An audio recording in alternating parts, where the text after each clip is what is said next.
Madame, Monsieur, bonsoir, bienvenue dans ce journal. Voici ce qui domine l'actualité. La Côte d'Ivoire solidaire en marche avec un soutien aux plus démunis. Cette année, 100 000 nouveaux ménages sont pris en compte dans le programme des filets sociaux productifs, un système de soutien financier. Ils sont issus de 14 régions du pays. Le corps préfectoral et des leaders communautaires formés sur le processus de sélection. La capitale politique retrouve une fière allure. Le gouvernement a lancé en 2019 de vastes travaux de rénovation de la voirie. Ce projet qui est dans sa deuxième phase donne à Yamoussoukro un coût de neuf. Environ 140 km de linéaire de bitume réalisé, 99 milliards de francs CFA d'investissement. À suivre un focus sur ce chantier et les opportunités d'investissement présentées aux hommes d'affaires britanniques. Depuis lundi, une mission commerciale et de prospection économique est en Côte d'Ivoire. Pour cette première journée, 2 membres du gouvernement, le ministre de la Construction et de l'Urbanisme et celui des Ressources animales et halieutiques, ont présenté toutes les aubaines à ces opérateurs économiques. Et puis, 4e journée de mobilisation contre la réforme des retraites en France. Quelques 500 000 personnes ont manifesté ce samedi à Paris. Les syndicats ont appelé à une nouvelle journée de mobilisation nationale alors que l'examen de la loi est en cours à l'Assemblée nationale. C'est une voix féminine internationalement reconnue. Elle a su le faire, un savant mélange de sonorités africaines et modernes qui la distingue dans le monde. D'ailleurs, elle reçoit un Grammy Award en 2010. Dans l'expression de son art, elle n'oublie pas son continent, l'Afrique riche, généreuse et la force de travail et de compétences de la femme africaine, dont elle est d'ailleurs une parfaite illustration. Cela fait 20 ans aujourd'hui qu'elle fait montre de son talent d'artiste, de chanteuse, de danseuse, percussionniste, auteur, compositeur, un condensé de talent, une artiste aux multiples cordes à son arc. Dobé Niaouré célèbre ses 20 ans de carrière, soldé par 6 albums. Dobé Niaouré, quel invité de la page culture, bonsoir. Bonsoir, monsieur. Alors, vous commencez par 2003, alors que bien avant, la carrière commence avec un duo, Anoneko. Anoneko, avec Koulela Roger-Féline, c'est vrai, ça fait 24 ans, mais je prends à partir du premier album, ma première tournée, voilà, 2003. À partir du moment où la carrière se recentre autour de Dobé Niaouré. Exactement. On aura l'occasion d'en parler tout à l'heure, le temps de faire le tour de l'actualité, en parlant de ce mécanisme de soutien aux foyers les plus démunis. Cette année, 100 000 ménages intègrent le programme des filets sociaux productifs. Ils sont issus de 14 régions. Le ministère de la Solidarité et de la lutte contre la pauvreté forme le corps préfectoral et des leaders communautaires sur le processus de sélection. Le reportage de Kader Sogodougou. Les filets sociaux 2023 enregistrent 100 000 nouveaux ménages. Le gouvernement ivoirien, dans son combat quotidien de lutte contre la pauvreté, développe le pan Solidarité. Ces ménages des plus démunis vont recevoir 36 000 francs CFA par trimestre. Pour mieux appréhender le processus de sélection dans les régions, le ministère de la Solidarité et de la lutte contre la pauvreté initie à Yamoussoukro un séminaire à l'intention du corps préfectoral et des leaders communautaires. Le rôle du corps préfectoral et des leaders communautaires est en effet un maillon important dans la chaîne des interventions. Car afin de bien relayer l'information auprès des populations, nous devons d'être au même niveau de connaissance et de compréhension sur la manière dont certaines localités sont sélectionnées plutôt que d'autres. Le soutien gouvernemental est perçu comme la bonne pilule. C'est un proverbe qui dit comme ça, ton papa, quelqu'un lui a donné un pantalon et puis toi tu viens trouver que le culotte là ne va pas avec mon papa. Donc c'est comme ce que l'État vient de faire aujourd'hui, que ça soit à 35 000, que ça soit à 50 000, que ça soit n'importe comment. C'est un don sans rembourser. Alors nous remercions l'État ivoirien, féliciter ce qu'ils sont en train de faire, qui continue encore. Ces 100 000 nouveaux ménages sont issus de 14 régions prioritaires. Cavali, Guémon, Nawa, San Pedro, Ossasandra, Agnébitiassa, Go, Lodjibois, Ambol, Nzi, Mé, Bafing, Tchologo et Tonkwi. En 2024, 100 000 nouveaux ménages vont intégrer le processus. Et ces filets sociaux couvrent chaque année de nouveaux ménages, comme on vient de l'entendre. Les populations sont aussi exhortées à souscrire à la CMU, la retraite complémentaire et le régime social des travailleurs indépendants. C'est d'ailleurs l'objectif de la ronde du social qui a tenu sa 4e édition à Gagnoa. Le ministre Adama Kamara a sensibilisé les différentes couches socio-professionnelles. On le voit avec Serge Collier.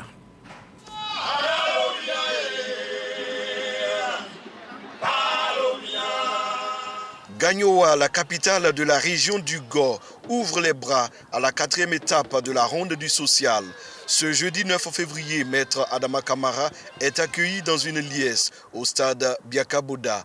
Après son bain de foule, le ministre, accompagné des ministres Mariatou Kone et Miss Belmondo Dogo, se rend au stand de la Caisse nationale d'assurance maladie où se confectionne la carte de la couverture maladie universelle. L'opération dure moins de 10 minutes. C'est une première qui commence à Gagnoa. Je suis très content d'avoir ma carte. C'est mieux de s'assurer pour l'avenir. Ceci me permet donc d'être couvert. Quand j'ai des difficultés de santé, je peux me faire soigner. Et je me suis inscrit. Ça s'est passé rapidement, en moins de 5 minutes. Et voilà le résultat. Le constat fait, la grande campagne de sensibilisation sur la couverture maladie universelle, le régime social des travailleurs indépendants, le régime de la retraite complémentaire peut démarrer. Les populations du GOR sont donc privilégiées, car vous êtes les premiers à goûter à la production in situ de la carte CMU que j'ai annoncée il y a moins de 2 semaines et c'est effectif aujourd'hui. C'est le symbole achevé de l'accélération de votre prise en charge sanitaire en cas de maladie. Le message s'adresse à tous. Un accent particulier est mis sur les planteurs et les travailleurs indépendants, ceux qui exercent à leur propre compte. Le président de la République a instruit le gouvernement pour la prise en charge par les conseils café cacao, coton anacarde, EVA palmier à huile, de la cotisation CMI des producteurs de ces filières. C'est pourquoi nous invitons tous les agriculteurs des filières concernées à se faire identifier auprès de leurs conseils et à s'enrôler à la couverture maladie universelle. Chers parents de Gagnoa, grâce au président de la République, la Côte d'Ivoire a bâti un système de protection sociale robuste et plus complet et plus inclusif. Le ministre de l'Emploi et de la Protection sociale a récompensé les 3 meilleures associations de personnes retraitées. 6 organisations de femmes dynamiques de Gagnoa ont reçu chacune une enveloppe de 500 000 francs CFA en guise d'encouragement. Les 2 plus âgés des assurés sociaux, CNPS et CGRAE, ont été également honorés. La ronde du social à Gagnoa se tient du 6 au 12 février dans le Gord. La Côte d'Ivoire solidaire, c'est aussi le développement des infrastructures. Yamoussoukro et ses grandes voies rénovées construites dans les années 70. Cette voirie était en état de délabrement. Le gouvernement a lancé alors en 2019 de vastes travaux de rénovation. Ce projet qui est dans sa 2e phase donne aujourd'hui fière allure à la capitale politique. Il a permis de rénover et de construire environ 140 km de bitume. Bahama Traoré. Nous sommes au quartier Assabou de Yamoussoukro. Les engins s'attellent à traiter une voie bitumée dégradée pour la remettre en état. Plus loin, au quartier Millionnaire, une autre voie est en cours de bitumage. Depuis 3 ans, ces travaux de voirie sont légion dans la capitale politique ivoirienne. Fort du succès de la première phase, le gouvernement a lancé une 2e phase, plus consistante. Cette première phase qui a démarré en octobre 2019 et la seconde phase qui a démarré en janvier 2021, donc le total de voies qu'on a réhabilité dans Yamoussoukro autour de 146 km. On a construit autour de 12 km de route neuve avec 5 km de voirie à Tiguakro qui est donc la préfecture voisine. Le coût des investissements total est autour de 99 milliards. Sont entre autres bénéficiaires de cette 2e phase les quartiers Millionnaires, Habitat, Sopim, Dioulabougou et Kokrenou. Dans le dernier quartier cité, le désenclavement pointe du nez. C'était difficile vraiment de passer sur cette route-là. On ne venait pas comme ça, on fallait faire des propositions avant de venir. Mais maintenant, on vient facilement. Pour venir ici, on te demande 500, pourtant on doit payer 200 francs. Ils sont en train d'arranger la route, c'est bien, ça nous fait plaisir. Facilement, j'ai venu voir ma tante qui habite ici. Kokrenou était fermé avec la boue. Dieu merci, notre président, il est venu, vraiment il a fait face au quartier Kokrenou, surtout sur la voie de Sopim, il a fait. Et derrière la fondation, le premier goudron qu'il a mis, il a ouvert notre quartier. Yamoussoukro a belle allure aujourd'hui, fière allure. Petit à petit, nous sommes en train de retrouver notre statut, disons, de capitale politique et administrative. Selon la direction territoriale de l'AGEROUTE, agence de gestion des routes, le taux de réalisation est de 71% pour un délai d'exécution consommé à 65%. En maintenant une telle cadence, fort probable que l'ouvrage soit livré avant le délai prévu pour décembre 2023. Il y a une première phase, une deuxième phase. Il va y avoir sûrement une troisième phase. Des évaluations seront faites et donc le gouvernement va apprécier. Je pense qu'aujourd'hui, on circule mieux grâce au président Alassane Ouattara dans Yamoussoukro. Et je pense que le développement de Yamoussoukro va s'accompagner de toutes les infrastructures qui vont avec, l'eau, l'électricité, les routes. Et tout ça va se mettre en branle pour que Yamoussoukro soit donc la capitale, la vitrine de notre pays. Avec cette voirie rénovée, Yamoussoukro sera prête à accueillir la CAN 2023, prévue début d'année 2024. Et dans cette Côte d'Ivoire en chantier, il y a plusieurs opportunités d'affaires. C'est d'ailleurs ce qui justifie la présence d'une délégation d'opérateurs économiques britanniques en Côte d'Ivoire. Une mission commerciale et de prospection. Ils ont rencontré le ministre de la Construction et de l'Urbanisme et celui des Ressources animales et halieutiques, Jean-Luc Gbangbo. C'est par un forum d'information et d'échange qu'a démarré la mission économique et commerciale des investisseurs britanniques venus s'imprégner des opportunités d'affaires dans notre pays. Pour cette première journée, 2 ministres ivoiriens sont montés au créneau pour présenter les potentialités dont regorgent leurs secteurs respectifs. Nous avons fait de bons contacts, de grands intérêts et certainement très bientôt la mise en place d'une ferme expérimentale qui pourrait montrer ce qu'il est possible de réaliser dans tous les secteurs de ressources animales et halieutiques en Côte d'Ivoire.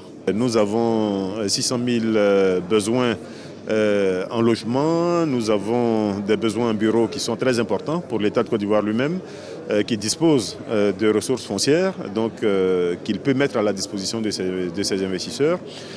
Nous avons également besoin d'investisseurs dans la voirie, dans les réseaux divers. Des opportunités d'investissement qui n'échapperont pas aux hommes d'affaires britanniques désireux de transformer les intentions d'investir qu'ils avaient nouées depuis octobre 2022 à Londres en investissement. Le Royaume-Uni demeure convaincu qu'il est important que nous partagions nos ambitions communes et que nous puissions établir des rapports et élaborer des accords au cours des jours à venir.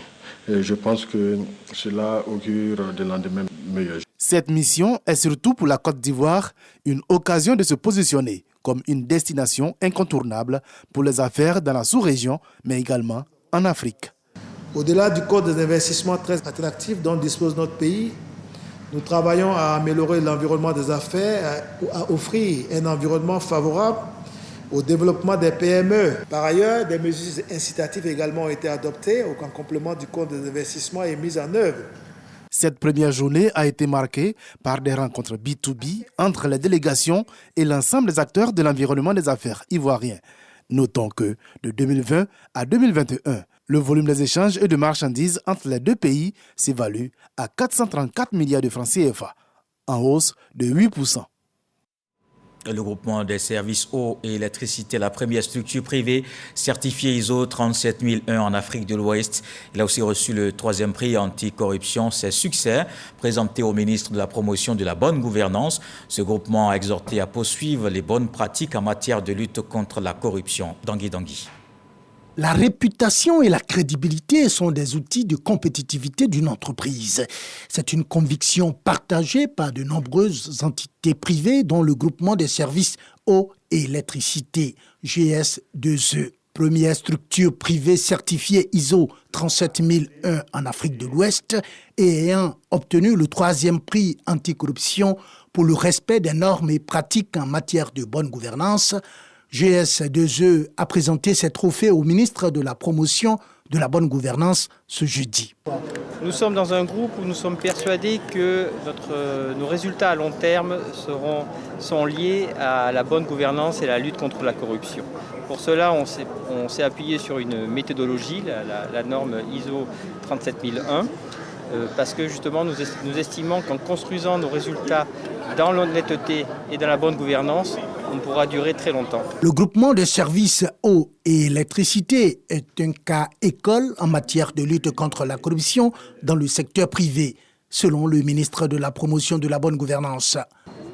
Le groupe GS2E a montré l'exemple de ce qu'une entité privée peut faire et doit faire pour renforcer, pour améliorer l'environnement des affaires, contribuer à l'amélioration de l'environnement des affaires et comment faire en sorte que l'entité publique soit attractive, attire des capitaux, attire des investisseurs et renforce la confiance des populations qui sont en dernière analyse bénéficiaires de nos prestations. Plusieurs responsables d'entreprises privées ont reçu leur certificat de formation à l'issue de leur participation à l'atelier de renforcement des capacités initié par le ministère de la Promotion de la bonne gouvernance et de la lutte contre la corruption sur le thème « La conformité, un outil de compétitivité ».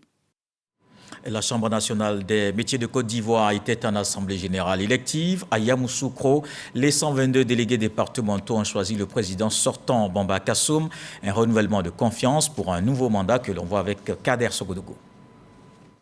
Assemblée générale élective à la Chambre nationale des métiers de Côte d'Ivoire. 3 candidats au départ.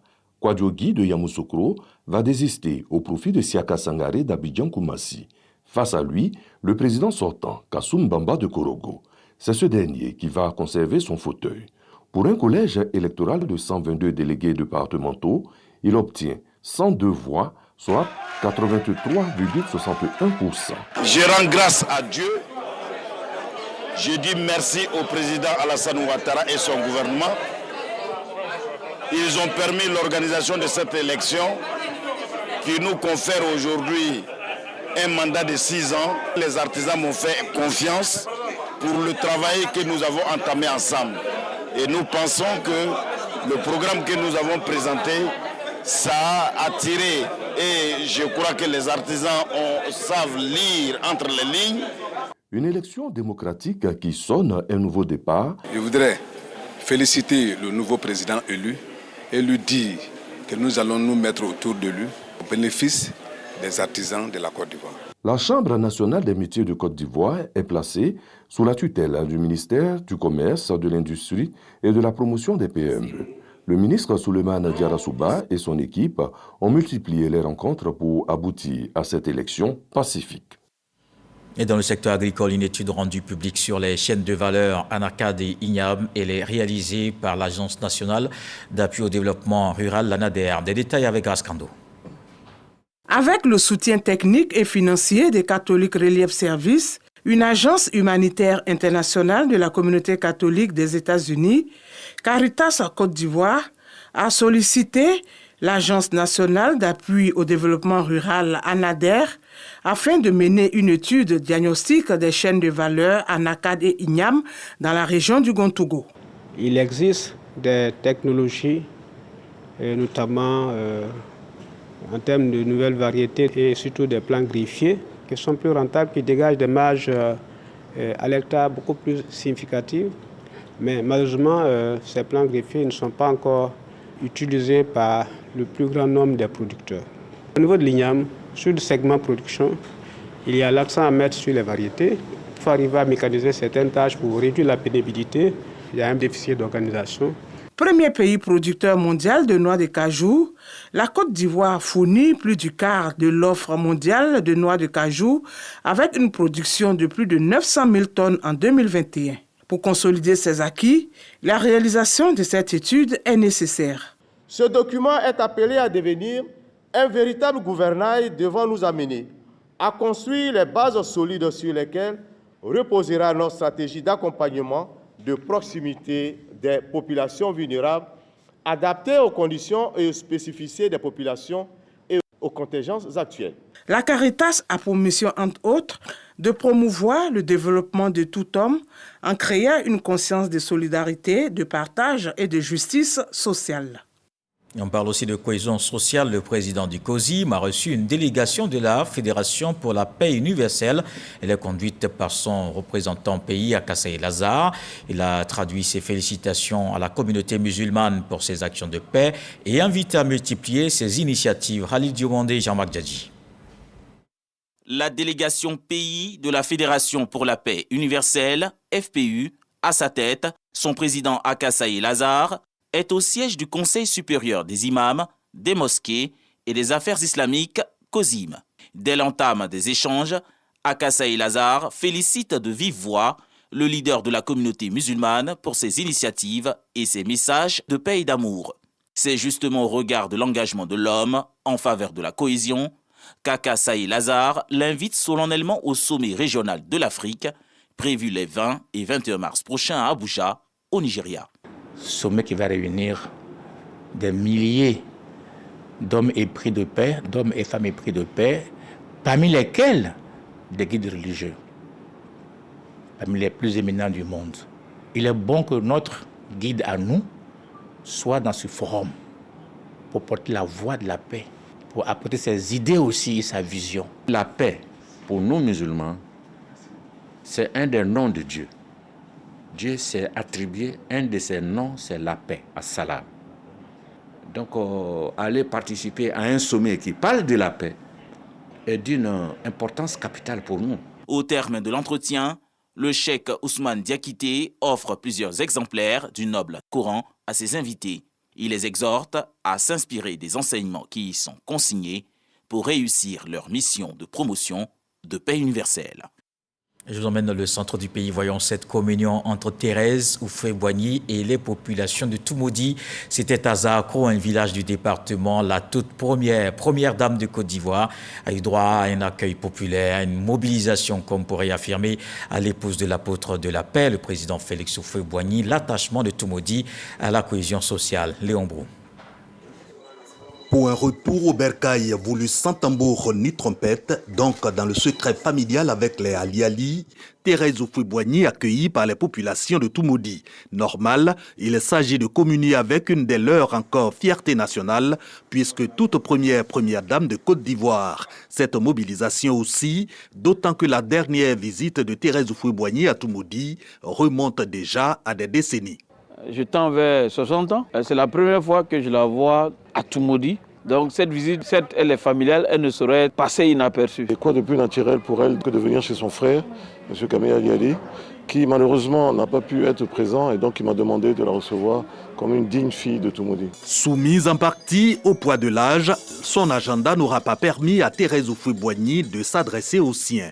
Mais l'ex-première dame reste à la suite de son illustre défunt époux, un symbole d'union, de vivre ensemble et de paix, selon le doyen des cadres, l'ex-ministre d'État Kamé Ali, intervenant par visioconférence sur l'enjeu de cette visite pour Toumoudi. Lui dis grand merci pour le geste fondamental qu'elle a eu à faire quand Toumoudi s'est trouvé dans des difficultés.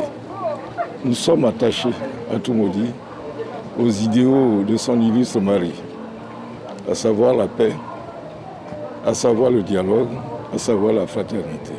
Nous sommes venus aussi lui souhaiter une bonne heureuse année et une longévité. Son séjour, en réalité, une escale de Thérèse Houphouët-Boigny à Toumoudi. L'ex-première dame rentre de Yamoussoukro, où elle a pris part à la remise du prix Félix Houphouët-Boigny pour la recherche de la paix de l'UNESCO. La communauté Bakoué Abidjan a installé son chef central. Il aura pour mission de fédérer toutes les forces vives pour promouvoir la cohésion sociale. La cérémonie tenue à Yopougon en présence du ministre-gouverneur du Bassa-Sandra, Philippe Legré, Williams Kakou, Godefroy au Kambawa. La communauté Bakoué résidant dans le district d'Abidjan a désormais un chef, Bois Camille François. Installé par le chef central des Bakoué de Méagui, cet ancien cadre de l'administration aura pour mission de prôner la paix et la cohésion entre les fils et filles de la région du Bassa-Sandra. Et je suis très heureux d'être honoré. C'est de bâtir une véritable famille des Bakoué à laquelle je me fais le souci d'affecter un caractère social. L'entraide, c'est ce rêve qui m'habite et je m'efforcerai de le réaliser. Fils et cadres Bakoué ont promis accompagner le nouveau chef dans sa gestion de la communauté. Nous avons décidé de remettre la communauté en marche. Il fallait qu'on s'organise, qu'on soit fort à Abidjan pour aider les parents qui sont dans les différentes régions. Parrain de cette cérémonie d'installation, Le ministre-gouverneur du district du Bas-Sassandra a invité le nouveau chef et ses pairs à œuvrer pour la paix, condition pour le développement de la région. Cette cérémonie, elle est symbolique et elle est très importante. Parce qu'un peuple qui ne sait pas s'organiser, c'est un peuple qui va dans tous les sens. Les Bakoués ont décidé également de s'organiser. Et c'est ça ce qu'on veut. Ça garantit la paix, ça garantit la cohésion sociale. Notons que le peuple Bakoué est originaire du sud-ouest de la Côte d'Ivoire, notamment issu des villes et départements de San Pedro, Soubré, Méagui et Sassandra. Un mot de coopération, l'ambassadeur de Côte d'Ivoire près l'État des Émirats Arabes Unis a présenté ses lettres de créance au vice-président Diaby Vakaba, aura pour mission de renforcer et diversifier ses relations. Khalid Diomandé, Franck Wadiou. Ces nouveaux ambassadeurs affectés aux Émirats Arabes Unis sont venus présenter leur lettre de créance à son Altesse Cheikh Mohamed bin Rachid Al Maktoum, vice-président de l'État des Émirats Arabes Unis, ministre de la Défense et souverain de l'Émirat de Dubaï. Au nombre de ces diplomates, Diaby Vakaba, nommé ambassadeur extraordinaire et plénipotentiaire de la République de Côte d'Ivoire près l'État des Émirats Arabes Unis. Le diplomate aura pour mission de maintenir au beau fixe et de renforcer les relations de coopération entre Yamoussoukro et Abu Dhabi, des relations vieilles de plus de 30 ans. L'ambassadeur Diaby Vakaba, précédemment directeur de cabinet adjoint au ministère d'État, ministère des Affaires étrangères, de l'intégration africaine et de la diaspora, est le premier ambassadeur extraordinaire et plénipotentiaire résidant à Abu Dhabi. Ce poste diplomatique était initialement couvert par les ambassadeurs ivoiriens résidant à Riyad, en Arabie Saoudite. Dans le reste de l'actualité, 4e journée de mobilisation contre la réforme des retraites.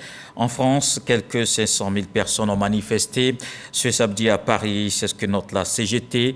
Les syndicats ont appelé à une nouvelle journée de mobilisation nationale.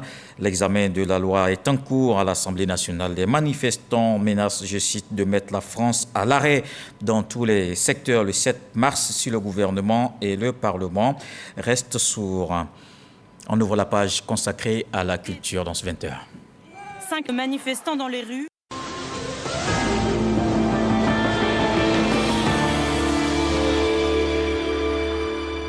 Un concert au complexe sportif de Yopougon. Plusieurs artistes sur la scène pour saluer les dénouements heureux de l'affaire des 49 soldats. Un hommage rendu au chef de l'État, Serge Parcom Didi, Franck Wadiou. Après 6 mois de détention au Mali, les 46 soldats ivoiriens sont de retour au Bercail. Au complexe sportif de Yopougon, des artistes ivoiriens donnent de la voix pour dire merci au président de la République, acteur majeur de ce retour.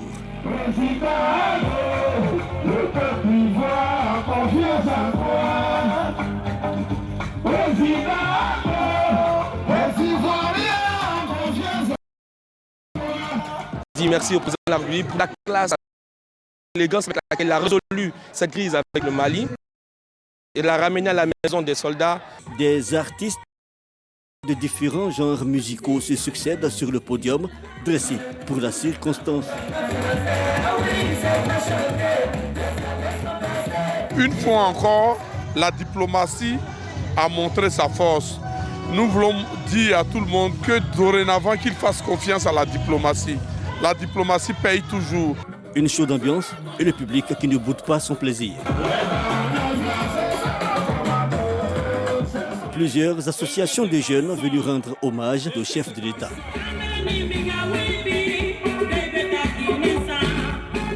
Un concert de remerciements rehaussé par la présence de personnalités de l'armée nationale. L'armée est là pour sécuriser ses hommes, sa population et aussi leurs biens.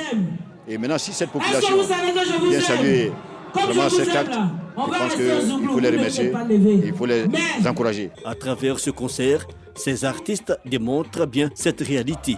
La musique est facteur de rapprochement des peuples. Et on retrouve notre invitée de la page culture. Elle célèbre ses 20 ans de carrière. Dobé Niaoré, chanteuse, danseuse, percussionniste, auteure, compositrice. On se demande comment justement allier tous ses talents à la fois et surtout comment elle a réussi, Dobé, sur la scène internationale surtout. Je crois que c'est la chance déjà. Bonsoir, je crois que c'est la chance. C'est Dieu qui m'a donné cette chance et la persévérance. et aussi le fait de promouvoir la culture ivoirienne partout dans le monde. Et je pense que le reste du monde est en demande de connaître mieux la Côte d'Ivoire. Mais il y avait aussi des hommes, des personnes qui étaient là au début. Je pense aussi à Colline Laroche. Colline Laroche, exactement. Oui, d'accord, Colline Laroche. Qu'est-ce qui a séparé les deux artistes? La vie, mais on n'est pas séparés. C'est juste que, voilà, c'est la vie. Et on s'entend super bien. Il sera justement le 3 mars à l'Institut pour célébrer les 20 ans de carrière avec moi et d'autres personnes. Et voilà, c'est 20 ans de tournée dans le monde, 20 ans de collaboration, 20 ans de création, 20 ans de changement d'équipe, 20 ans d'évolution. Et puis, je marque une pause et puis je continue après. Oui, justement, marquer une pause pour aussi faire un bilan. Quel est le bilan que Dobé fait aujourd'hui, 20 ans après? Beaucoup d'amour, beaucoup que j'ai reçu, beaucoup d'amour que j'ai reçu, beaucoup de tournées dans le monde, la chance que Dieu m'a donnée, la chance que lui-même m'a donnée aussi, et cette persévérance que je vais continuer. Et surtout, quand on parle de Dobé Niaouré, on n'oublie pas le village qui... Et surtout, je fais un clin d'œil là en pensant à cette reine-mère, cette artiste pluridisciplinaire, Wéré Liking. C'est ça. Oui. Ma mère, c'est elle qui a monté le village Kimbok, elle m'a donné la possibilité de réaliser mon rêve d'être artiste. Et mon père avec, et tous les quistes avec. Et donc, je la remercie encore. Et puis, elle sera là le 3 mars à l'Institut français.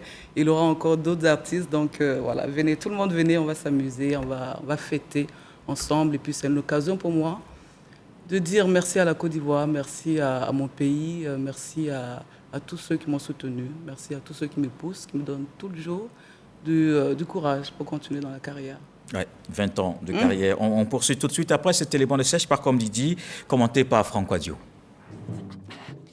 Artiste, compositrice, chanteuse, danseuse et percussionniste, Dobé Niaouré est un nom qui fait tache désormais dans la scène musicale africaine. Un talent que l'artiste met au service de son pays à travers formation et partage d'expériences. Dobé Niaouré grandit dans un univers artistique pluriel, notamment au sein de l'ensemble de performances panafricaines de création artistique Kiyi Mbok, dont l'un des fondateurs est son père, l'artiste Boni Niaouré, lui-même chanteur, maître tambour. Elle y apprend la danse, le théâtre, la poésie et le chant.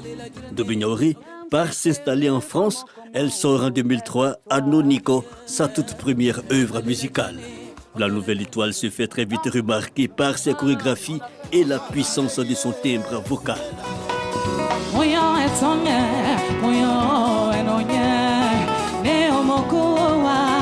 Palia, l'une de ses compositions lui vaut d'être distinguée au Grammy Awards 2010.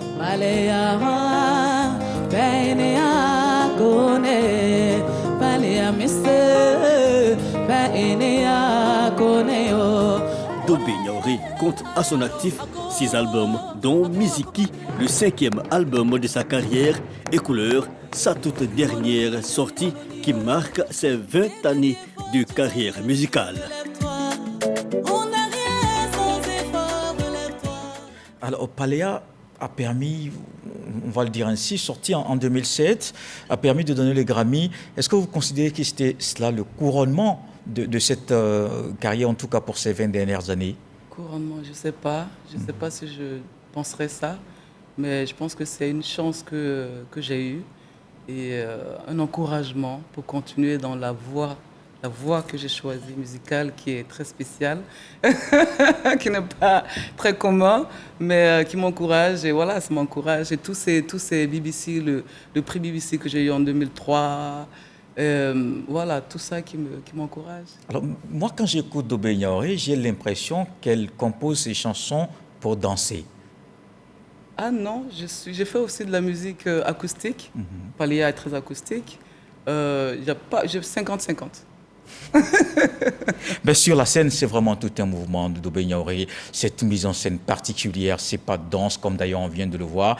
C'est peut-être cette particularité qui la démarque. Je pense que c'est ce qui a fait que les Européens aiment aussi ma musique et la personnalité. Parce qu'il y a ce côté voilà, énergique, donné sans retenue. Et et promouvoir la culture africaine, panafricaine, ivoirienne. Je pense que c'est ça c'est ce que les Européens cherchent en fait, l'originalité. Et c'est ce que Dobé Niaouré donne. Alors parlons maintenant de la célébration des 20 ans. J'imagine que forcément c'était un programme bien chargé. Par quoi on commence? On a déjà commencé, je commence à voir les cernes, mais bon, c'est tellement un plaisir déjà d'être à Abidjan. Ça fait 2 mois presque, je vais rester 2 mois et c'est vraiment un plaisir. Et les activités, c'est un workshop au village Kiimbok le 25 février, au village Ki avec Ouéré, donc gratuit pour tout le monde. Donc venez tous. De 10h à 11h. Après, on va à l'épée le 27 février pour... voilà, je fais ça depuis 20 ans, mon volet social. Donc là, ça va être un peu plus visible parce qu'il y aura des caméras et tout. Donc on va à l'épée, à l'orphelinat à l'épée. Pour faire des dons. Faire des dons.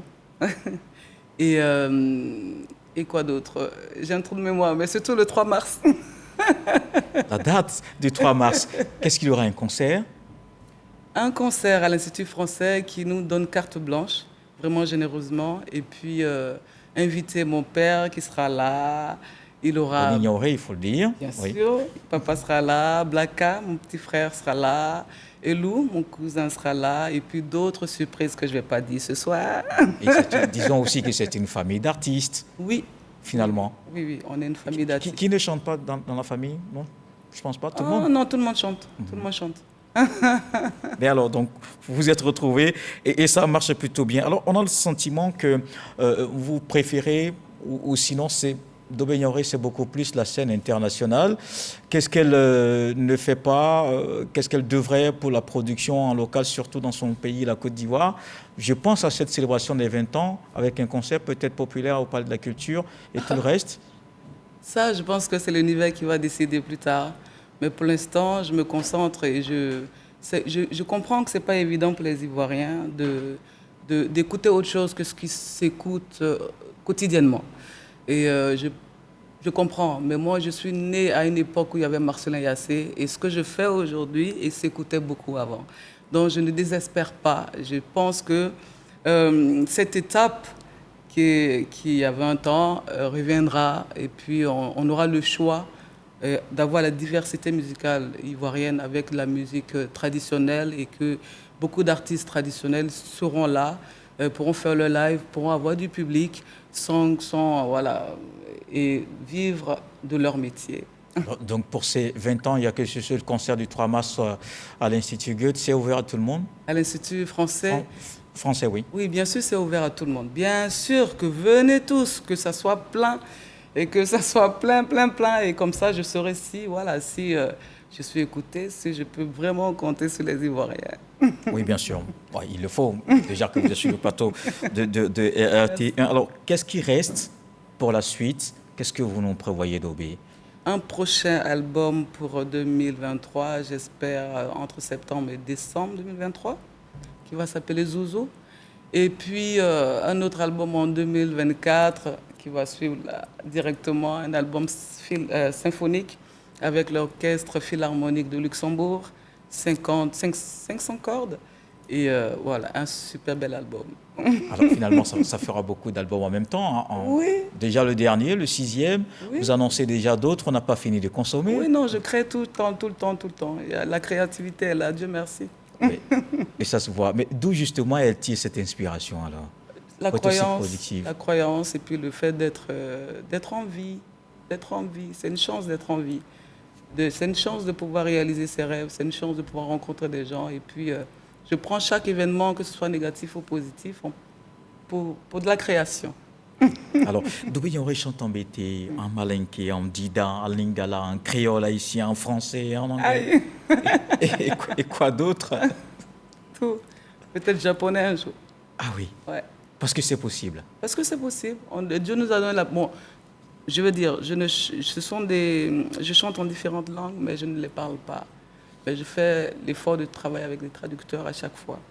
Donc c'est pour ça que je peux me permettre de chanter en plusieurs langues, parce que j'essaie de switcher à chaque fois. Et ça permet de conquérir aussi de plus en plus le reste du monde. Exactement. Oui, c'est bien vu. Et nous, on vous souhaite une très bonne célébration des 20 ans. Merci. Et surtout, vivement le cinquantenaire. et qu'on se retrouve sur le même plateau pour en parler. Merci Dobé Niaoré, 20 ans de carrière invité de la page culture. C'était un plaisir et nous vous souhaitons encore le meilleur pour le reste de la carrière. Merci d'être passé. Ce journal est terminé. Merci d'avoir suivi. Retour de l'actualité 23h. Ce soir, le sage nous apprend que le succès d'aujourd'hui, par la persévérance, fait oublier les peines d'hier. Dieu le voulant, on se retrouve demain.